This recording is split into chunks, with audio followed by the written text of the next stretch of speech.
Thank you very much, Rob. My name is Hans van der Loo, so we're fellow countrymen. The Ukrainian-Russian conflict is a regional conflict. You already referred to Chinese dimensions because there are global challenges, climate change and also mineral resource access. Now, these for sure will both lead to security issues. My question is to you, will it also lead to military issues? Because Chinese presence or actually control over the mineral resources we need for the most important transition of the most important pillar of society, i.e. energy, is growing enormously. 82% of all the neodymium in the world is under China. Already 50 years ago, they conducted natural resource colonialism in Africa. You said you've seen those ships now out here. So then there's the potential short circuit. What will happen if we cannot access the mineral resources that we are dependent on from China? Will we then collectively sort of go and get them in the Arctic, which then will lead to an aggravation, exacerbation of the climate problem? Is this only a security issue, or can you also see military dimension to that? If I do what Mr. Grimson ordered me to do, then the answer is yes.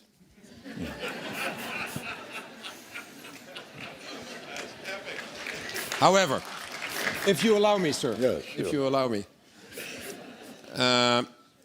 So I think it's even higher, the percentage of, so all of us want to save the planet, and I'm not cynical about this. All of us want to save the planet, so we want to get rid of fossil fuel. Good. Nobody dares to go to nuclear energy, which I think we should discuss.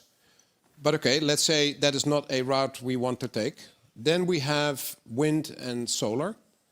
Good. Renewable energy. Good. 95% of the rare earth materials and how do you say all the components that you need for that is in the hands of China. It's not all in China, but they own the mines in Africa and in Australia even, because all of us wanted to only focus on money and get rich. And we were not thinking strategically. Now, if we want to accept that, that's fine with me. When Putin did this to the oil and gas, and we had a serious problem, because we thought we had a contract with a company, Gazprom. We didn't have a contract with a company, we had a contract with Putin. So if we think we have a contract with China in all the aspects, in terms of economic and with companies, then I think we are naive. Because if she does this in 5, 6, 7 years' time, when we have changed to renewable energy, because we want to save the planet, then we are seriously F. Okay. And then somebody said to me, and it was the CEO of the Rand Corporation, the rare earth materials not necessarily are rare. And they are in nations like Canada, Sweden, Finland, Norway, for example, also in Australia.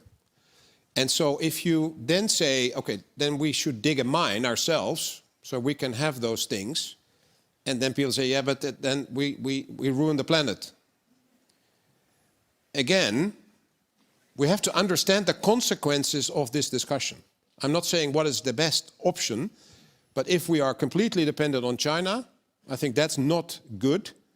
And we can get less dependent on China because we have this stuff in our part of the world, but then we have to accept that it has a consequence in a way for the climate as well, or for the... So it is difficult, I'm not saying it's easy,